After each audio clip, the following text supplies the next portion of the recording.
রমজানে 4টা আমল বেশি বেশি করা, আর 2টা আমলের মাধ্যমে আল্লাহ তাআলার সন্তুষ্টি অর্জন করা। যে 2টি আমল করলে আল্লাহ পাক রব্বুল আলামিন সন্তুষ্ট হন, এর মধ্যে 1 নাম্বার হচ্ছে কালিমা লা ইলাহা ইল্লাল্লাহ।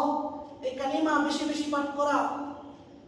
দ্বিতীয় যে আমল করলে আল্লাহ পাক রব্বুল আলামিন খুশি হন, সেটা হচ্ছে ইস্তিগফার বেশি বেশি পাঠ করা। আস্তাগফিরুল্লাহ শব্দটা বেশি বেশি পাঠ করা, ইস্তিগফার করা। নবীজি বলেন, এমন 2টি আমল রয়েছে যে 2টি আমল ছাড়া তোমার কোনো উপায় নাই।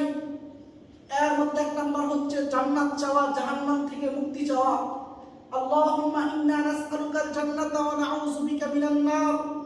আল্লাহ আপনি জান্নাত দান করেন, জাহান্নাম থেকে মুক্তি দান করেন। আমরা সকলে এই 4টা আমল করে আল্লাহ তাআলা সন্তুষ্টি অর্জন করব, জাহান্নাম থেকে মুক্তি চাইব এবং জান্নাত কামনা করব। আল্লাহ তাআলা যেন সবাইকে